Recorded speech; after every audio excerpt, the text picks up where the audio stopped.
Good afternoon, everyone. We welcome you to ILSR's Kitab Khana series. Two of our PhD scholars will be giving book talks today. Our first speaker is Sonu Shah. She is currently pursuing her PhD in English at the Institute of Language Studies and Research, Kolkata, while working as a teacher under Kolkata Municipal Corporation Urban School. She graduated from Siliguri College under University of North Bengal in 2015 with an honours degree in English. Sonu completed her masters in 2017 from BHU with first class distinction and postgraduate diploma in translation skills in 2018 from the same university. She has completed her Bachelor of Education in 2019 from WPU TTEPA and Diploma in Elementary Education in 2020 from National Institute of Open Schooling, NIOS. She has also completed her MPhil from Sikkim University in 2022 with specialization in Bhojpuri folk drama, focusing on Bhikari Thakur's folk drama. She has qualified for the West Bengal set in 2018, Northeast SLET and GATE in 2021. Her research area of interest include cultural studies, folk literature, Bhojpuri literature, gender studies, Dalit literature, migration studies, memory studies, and translation studies. She is currently residing in Kolkata. The book on which Sonu will be giving her book talk today is titled Unearthing Gender, Folk Songs of North India, which is by Smita Tiwari Jassal. Thank you, Gayanath. Today I'll be talking on the book as mentioned, Unearthing Gender, Folk Songs of North India, which is a research project by Smita Tiwari Jassal and a field work of a research in the area of Bihar and Uttar Pradesh, in which she has focused on folk songs, basically 4 type of folk songs, which is first is Jatsar, which is millstone songs, second is Gazli, third is Birha, and fourth is Lodikya. So, scholars of literature and folklore have long recognized folk song repertoires as valuable source to collect, analyze, and interpret not only data but emotions related to pupils' everyday life. In her path-breaking book, anthropologist Smita Tiwari Jassal explores women lives in rural North India using the Bhojpuri folk song as a medium to analyze pupil day-to-day life while spatially focusing on women life from dawn to dusk. Through this study, she tries to reclaim the language and deep-rooted culture of his ancestors while paying homage to them. As she stated while quoting Ortner and Whitehead, I quote, her study focuses its investigation on the way songs as a pupil oral tradition illuminate the social construction of gender through which overarching caste and gender ideology are transmitted and reproduced. Because the kind of relation that obtain between men and women are not merely determined by the biological givens but also are product of social and cultural process. Songs make it possible for us to understand the organization of maleness and femaleness in relation to a particular society, as the same song suggests how dominant ideology are not merely complied with, accommodated and reinforced, but also resisted and interrogated. They also enable us to address the question of agency, provide a medium for expressing emotions that are taboo topics in everyday conversation. Unquote. Subjecting this text to scrutiny allow us a glimpse of pupil intimate world while trying to analyze Bhojpuri culture critically. Jassal stated, in culture that do not openly discuss inner emotional state, songs are the shared tradition through which emotions are expressed, thus providing a medium for the expression of what might be taboo in everyday conversation. And we also learn that women are prone to conceal detail about ill treatment in their marital peaceful home so as not to alarm their natal king. For instance, below song represent the pathos of such alarming pathetic condition of a woman recorded by Jassal while doing her field work in the village of Chachakpur, Jaunpur, Uttar Pradesh, which is sung by a lower caste woman, Urmila Maurya. I'll be reading the translated version of this song. Gold melt at the goldsmith. Sister burns away at her in-laws. Iron smelt at the ironsmith. Sister wastes away at her in-laws. Brother, don't speak of this grief to father. In the assembly, he will be filled with remorse. Brother, don't speak of this to mother. Beating her breast, she will die of grief.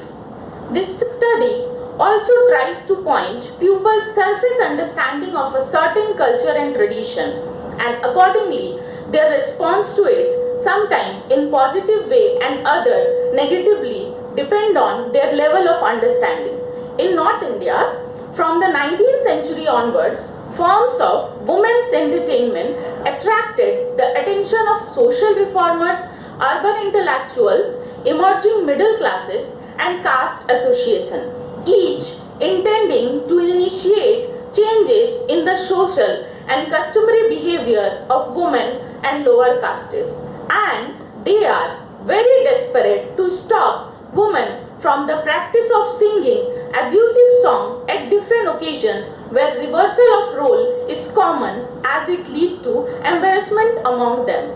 And for such action, they have argued that such Gali genre encourages women, I quote, confrontational behavior and aggression and prompted to transgress boundaries and challenge family relation, unquote. And such belief overshadow the rationale behind pupils' oral tradition within the society. Such study reflect on how conventional understanding of caste, gender, labor, agrarian relation, and the complex working of power may be strengthened, questioned, and fine-tuned through the study of folk songs. The power of these folk songs also lies in their ability to hint at and suggest rather than directly address social themes, and this also helps to understand interplay between gender, caste, class, and culture.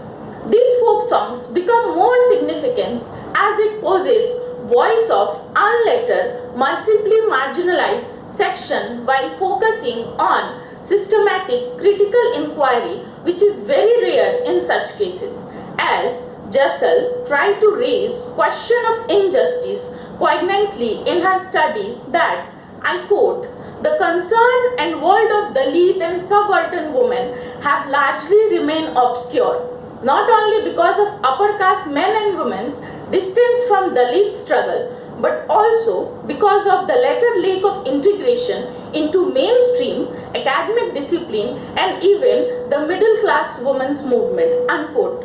Life of a marginalized woman are totally distinct from elite upper class women, but at a certain point, how the breach can be found in such folk song while transgressing every type of caste class distinction. And this below fragmented folk song sung by the lead street musician at Buxar Fair taken from Jassal writing succinctly make point toward it. Again, I'll be reading the translated version. Why did you get me married? Dumped me here in Buxar? Handed me like a cow to be tied up. Why did you, O father? First, a groom so aged, then a home improvised. Third, a magician you found for me. Why did you, O father? This book is an archive of songs collected by Smita Tiwari Jassal over 5 years of field work in rural Uttar Pradesh and Bihar, organizing each chapter around a particular body of song.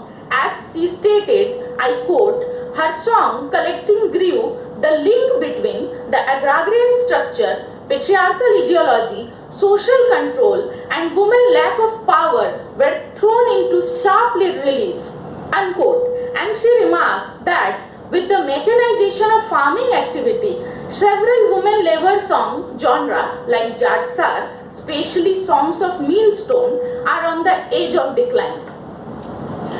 There were so many types of folk song according to the work and workplace of women. I'll be discussing some of them. The Jatsar song of the millstone, the long ballads that women sing while grinding grain and spices within their household boundary with construction and reproduction of gender identity while teaching certain societal norms and consequences of its breakdown and transmitting social values, outlining codes of honor from one generation to other orally. It is not only voice of experience but also of authority, mother-in-law that instruct subordinate one, daughter-in-law, as Jussel remarked, I quote, the apparently benign and empowering practice of women singing the song of the millstone enable wider social and gender specific lesson about both power and powerlessness to be most effectively learned, unquote. According to Jussel, there were many types of song under this genre which she broadly divide into three categories. First, song of women family life in their conjugal home, which include both sweet and bitter stories. Second, song of conflict within family king and its solution, spatially focusing on turbulence of daughter-in-law. Third song is of alerting in detail about the result of crossing certain societal norms such as caste boundary by women. Jussel also advised scholars about deciphering the meaning of this folk song, as Narayan opined in his article published in 1995. While a focus on context is important to ascertaining the meaning of folk song to reflect on how the genres are indigenously conceived, the researcher must also actively elicit the meaning of the folklore from the folk themselves. Sometimes Dalit women sing song obliquely to embarrass or taunt upper class women and men, from which higher class people distance themselves, calling it as outspoken, challenging and subversive. Women homelessness and their lack of security in both natal and conjugal home that leads to enforcement of control for ensuring her conformity with established norms and behavioral expectation is very beautifully reflected in this song sung by Dalit singer in Suraiya, Jaunpur. Again, I'll be reading the translated version. Whence came you by that necklace, wife? Lord, my brother bought me this simmering necklace. Wife, your word cannot be believed. A test of truth from you I want with the simmering watch. My 7 brothers are friends. Barber, you must inform my father. Your daughter is to be tested with the heated oil vat. On the side are seated the village folk. In the center, the vat of truth is ready. Brother and father come crying. Daughter, we will bury you right here with our own hands if indeed you are found not to be true. In the center, the vat of truth is ready. Into the flame, Satmal leaps. Into the piping hot oil, Satmal leaps. The ragging flame are immediately extinguished. Oh my true Rani, she left me, alas. In this song, brother and father knows that the necklace was given by her brother, but still they have not defended her in the committee or panchayat member. Instead, they have said, if you have got found guilty, we will bury you here. This is the pathetic condition of a woman in a society.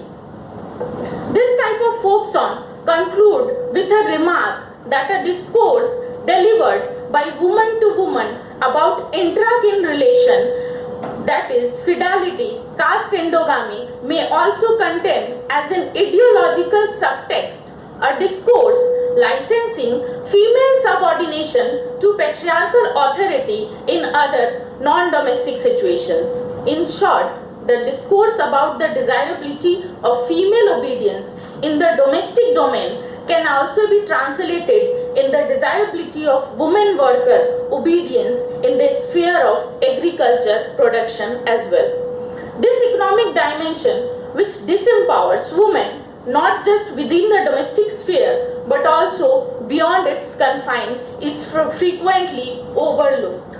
In the second section of our attention shift from courtyard to the field, and the song is called Kajli.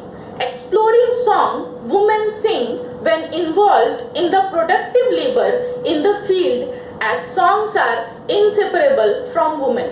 This study reflects on the usefulness of fieldwork song as a source material for unearthing the labor condition of women on lower rung of caste agrarian hierarchy. For this, Jussel include the report of Committee on the Status of Women CSWI exposed the degree to which official statistics highlighting unpaid family labor underestimated women's contribution of 1975. A significant question this study take up is how the voice of song might be different from that of speech. As Kiran Narayan recommendation to stop seeing song merely as a text to mine for so-called folk point of view and to focus instead on context within which each performer might creatively assign new meaning to the song. As Jussel stated, a characteristic feature of the song in this study is their spirit of abandon, carefree mood. They also express an unrestrained sexuality, especially when at a safe distance from the controlling patriarchal gaze. Women, instead of more than equal participation in both household and field, are always subject of subjugation. As Jussel rightly opined, the voice of Amravati, a Teli oil presser village woman in this regard, I quote, "To be caught asleep after daybreak as a new bride invite hostility, social sanction and gossip from extended kin and even neighbors. This can be very hard to combat. I could not bear the loss of face, especially since the values and training received from the natal home are called into questions. Mother of brides are always careful to impart this training," unquote. And this explanation support the well-known fact given by most of the women that bride work culture, productivity, sense of responsibility, duty and industrious nature would be judged through her work as well as her sleeping and waking practice, not simply by their responsiveness and virtues.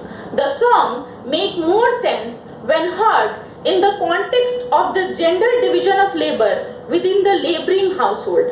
Another importance of Kajli song lies in its exploration of protest of male migration by women, migration relation and influence on other, especially on women, and how she negotiate with such situations. In this context, Jussel very appropriately quoted Osler and Gardner, I quote, "The scale and history of migration from the subcontinents since the mid-19th century leave no doubt about the profound impact upon the more intimate relation within household and ways in which gender relations are destabilized through migration, a theme that has received only marginal attention in the social sciences," unquote. Samita Sen research point to the importance of examining the continued linkage between the shifting gender equation in the countryside and the emergence of the urban working class. Following Kajli song are very desperately make point toward protest of such male migration, and it shows that women can do anything for stopping her men as well as critique of such work and income while reflecting on her own capability of making more money while living together with their husband and family. Again, I'll be reading the translated version of the song. Oh, the green woods are scorched, my love left for foreign land. Oh, abandon me in my natal home. The bed holds no charm, the green woods burnt up. Oh beloved, your service worth just 5 rupees. 10 I could give you in my own home and keep you before my eyes, not let you go, beloved. No letters, not a 4-liner did he send. About the state of his heart he did not write. Letter upon letter sent the Mehrin. Mehrin mean wife. Return home, leave service, return home. Letter upon letter sends the Maharaj, mean husband. I shall not return home, giving up my job, I shall never return home. This study critically analyzed unheard culture and people while unearthing women's labor condition. Jussel point toward women negotiation to obtain leave from work over insight into the nature of their involvement in labor process, both as a wife and as a producer. In this sense, this study also re-examines the relationship between music and production, poetry and power. As specific form of women bargaining, the song texts have wider implication for women consciousness, struggle and politicization, even as they caution against seeing all women folklore as resistance. Third section of this book deal with the marriage song called Biyah or Birha song. Birha means pain of separation. Emotions in a rite of passage takes as its subject song associated with marriage as a rite of passage are a critical site for examining woman's ambiguous relationship to patriarchal ideology. As Jussel stated, song associated with marriage aim to analyze those emotions that cannot be apprehended by observing the ritual structure of the wedding ceremony alone.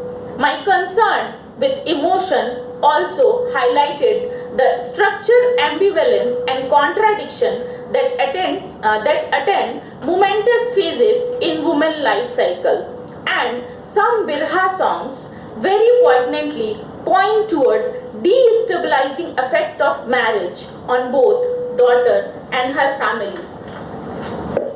In Bhojpuri community, marriages and concept of dowry intertwined with it is very dominant from the very early ages. Despite being aware of its origin, which was very positive, now it has taken shape of evil in our society.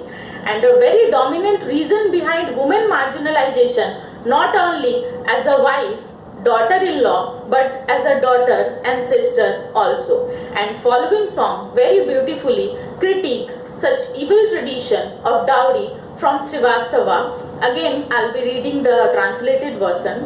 The wedding over, Sindoor ceremony completed. They asked for a 9 lakh dowry.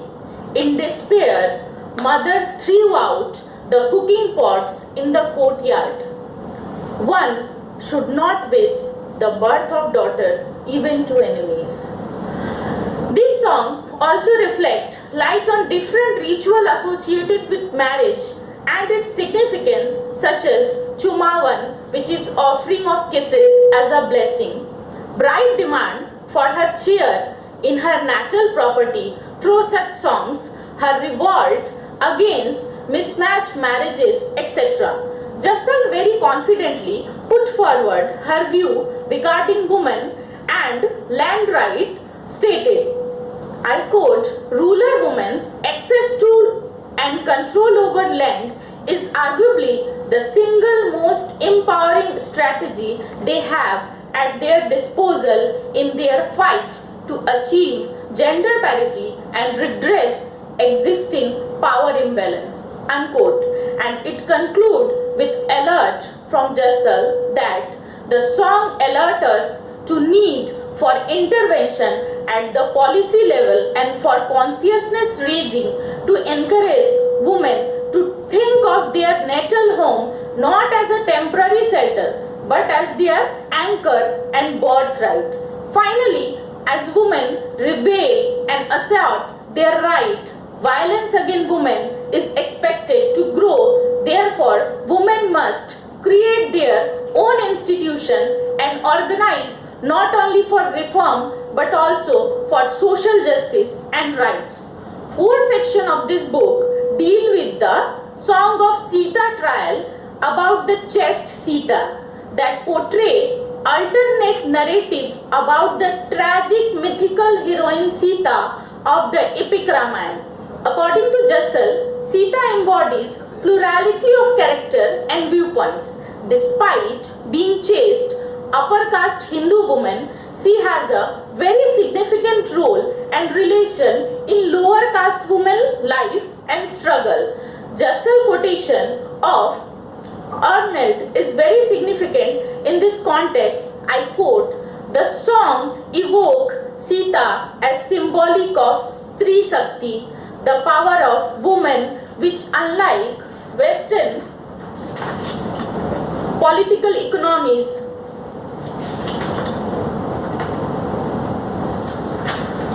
understanding of power as the exercise of control and domination or of agency remains somewhat in the realm of potentiality, manifesting itself only in moment of provocation. As Rao argued regarding Brahmin women of Andhra Pradesh, perhaps the value of the song consists precisely in the absence of conscious protest. The women who sing this song have not sought to overthrow the male-dominated family structure that would rather walk within it. They have no interest in direct confrontation with authority. Their interest, rather, is in making room for themselves to move. It is the internal freedom that this song seems to cherish. Only when such freedom is threatened by a power exercise by the head of the household do the women speak up against him, even when subverting his authority rather than fighting openly against it. Next section of this book investigates gender dimension in a masculine ballad called Lorikya that address marriage from a masculine perspective. According to Jassal, among North Indian ballads, the Lorikya, known for its rich description of the various aspects of marriage and articulating the values, aspiration and motive of dominance and subordination over extraordinarily rich insight into the rite of passage. Jassal quotation briefly describe the importance of this genre. I quote, the Lorikya maternal masculine focus and hero-centered narrative concerned predominantly with the nature of power and physical prowess in a geographically vast and socially complex universe is the context within which we explore how gender is socially constructed by caste patriarchy. Unquote. With this, it also critically reflects on the consolidation of caste patriarchy and mechanism for establishing control over women. Jassal first began recording song during her research on women land rights. She tells us that her earlier project focused on making women agrarian activity visible by distinguishing it from household duties, which were not recognized as productive labor. Jassal discovers that songs she had begun collecting, I quote, endorse the finding of research conducted in the 1970s, namely that women regarded much of their agriculture labor as an extension of their household duties and that this labor therefore remained unrecorded. Unquote. She was very aware about the fact that women of Bhojpuri community never going to speak on issues like land rights, patriarchal domination, but she was very sure about the inherent determination of women which can only be flushed out through the song. For example, she encountered marriage song that narrated story of bride claiming land share from their father. Jassal make clear that she is aware of the danger of reading resistance into ethnographic situation where it may be inaccurate. Based on her vast intense reading, Jassal brilliantly attend to multiple possibilities for interpretation, and this helped her to make this research path-breaking.